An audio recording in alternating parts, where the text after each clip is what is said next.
क्या होता है पे कमीशन, जैसे 6 पे कमीशन, 7 पे कमीशन और अब 8th पे कमीशन। इस 8वें पे कमीशन ने तो गवर्नमेंट जॉब का इतना क्रेज़ बढ़ा दिया कि अब हर फैमिली चाहती है कि वो अपने बच्चों को गवर्नमेंट जॉब में ही डाल दें।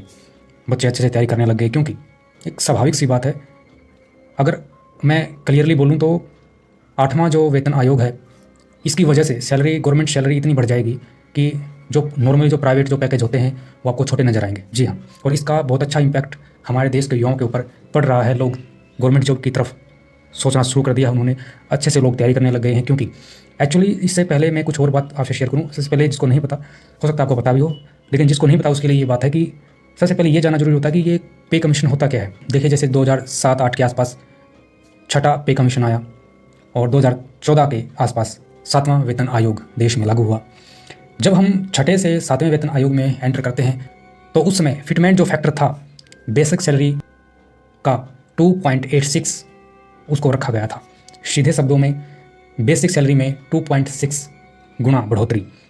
मान लीजिए किसी की सैलरी उस समय 30,000 है तो लगभग वो 3 गुना ऐड और कर दो उसमें बेसिक सैलरी में।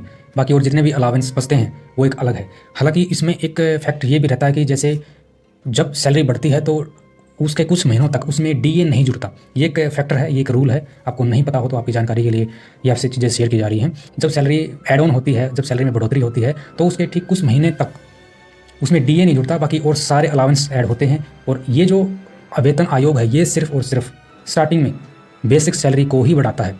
हालांकि इम्पैक्ट पड़ता है कुछ टाइम बाद, कुछ महीने बाद या कुछ साल बाद अन्य अलावेंस पर भी, लेकिन कुल मिला के ये कहा जा सकता है कि 8वां वेतन आयोग गवर्नमेंट की तरफ से भारतीयों के लिए जो ऑलरेडी गवर्नमेंट जॉब पर हैं वो और जो गवर्नमेंट जॉब की तैयारी कर रहे हैं उनके लिए एक गिफ्ट है। मुझे लगता है अगर हम गवर्नमेंट जॉब की तैयारी करें, एक अच्छे लेवल की गवर्नमेंट जॉब, तो वो डिसीजन गलत नहीं होगा।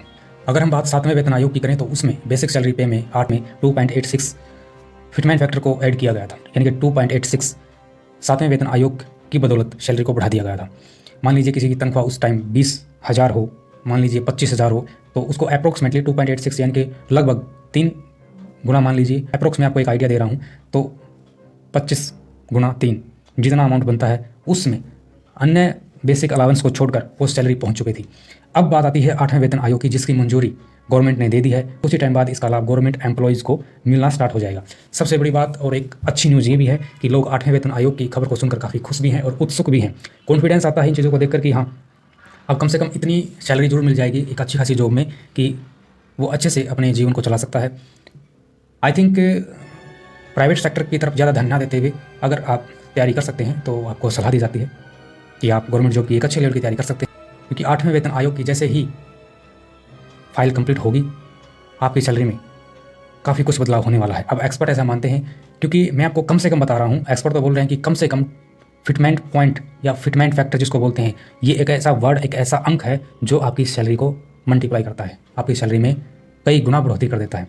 तो एक्सपर्ट ऐसा मानते हैं कि 8वें वेतन आयोग में ये फिटमेंट पॉइंट, ये फिटमेंट फैक्टर लगभग 2.90 तक जा सकता है। लेकिन अगर हम कम से कम भी समझें तो हम इसको 2 तो मान ही सकते हैं, कम से कम। अब मान लीजिए इसको 2 मान लेते हैं कि फिटमेंट पॉइंट, फिटमेंट फैक्टर 2 जाएगा 8वें वेतन आयोग में। तो मान लीजिए अगर किसी की हाल फिलहाल सैलरी 50,000 है, तो अगर 8वां वेतन आयोग का उसको लाभ मिलना स्टार्ट हो गया, जो कि होने वाला है कुछ ही टाइम बाद, क्योंकि मंजूरी मिल चुकी है, तो उसकी सीधी बेसिक जो पे हो जाएगी वो 1 लाख रुपए हो जाएगी। साथ में अन्य अलावेंस रह गए वो अलग से।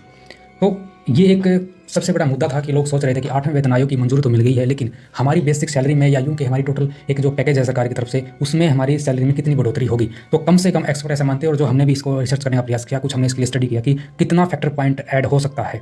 तो एक्सपर्ट, जैसा मैंने पहले बोला कि 2.90 तक ले जाने की बात बोल रहे हैं कि जाएगा तो सैलरी बहुत ज़्यादा बढ़ जाएगी। लेकिन अगर हम कम से कम भी अगर आंकड़े को देखें, कम से कम भी उस चीज़ को सोच कर देखें, जो कि होना ही है, तो कम से कम 2 से नीचे नहीं जाएगा। 2 का मतलब 2 गुना। आपकी सैलरी फिलहाल अगर 80,000 है, 80K है, तो 2 गुना उसका 160, तो अन्य अलाउंस जोड़कर लगभग 2.2 लाख के आसपास आपकी सैलरी होने वाली है। मतलब जिसकी सैलरी 7वें वेतन आयोग में जितनी है हाल फिलहाल प्रेजेंट में नाउ, उसका 2 गुना कम से कम 8वें वेतन आयोग की बदौलत हो जाएगा। इस वीडियो में फिलहाल इतनी मिलते हैं किसी नेक्स्ट वीडियो में। बने रहें द रियल रिसर्च के साथ। हमारी वीडियोस काफ़ी रिसर्च बेस होती हैं, बहुत सारे टॉपिक्स, बहुत सारे ऐसे किस्से, बहुत सारी ऐसी स्टोरीज, बहुत सारी ऐसी घटनाएं, बहुत सारे ऐसी नॉलेजेबल पॉइंट जो आपको जानना बेहद जरूरी है। अगर आप इच्छा रखते हैं, अगर आप इंटरेस्टेड हैं ऐसे किसी मिस्ट्री, हिस्ट्री और अन्य पैरानॉर्मल जैसे जुड़ी हुई किसी किस्से, कहानी, स्टोरीज, किसी भी मूवमेंट की जो हम रिसर्च बेस लेके आते हैं, या कोई भी अन्य ऐसी जानकारी जो देश और दुनिया में होती है डे बाई डे, हम उनके ऊपर रिसर्च कर इन शॉर्ट में एक्सट्रैक्ट के रूप में, फॉर एक्सट्रैक्ट यानी कि बिल्कुल उस चीज़ को छोटा करके, ताकि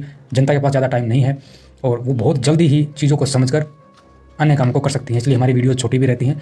हमारा मतलब एक ही है कि सच के साथ सच परोसना, यानी कि और वो भी इन शॉर्ट में। तो आपसे उम्मीद की जाती है कि अगर वीडियो पसंद आए तो आप चैनल को सब्सक्राइब जरूर करना और वीडियो को शेयर भी कर दिया करो साथ साथ में। मिलते हैं किसी नेक्स्ट वीडियो। नमस्कार।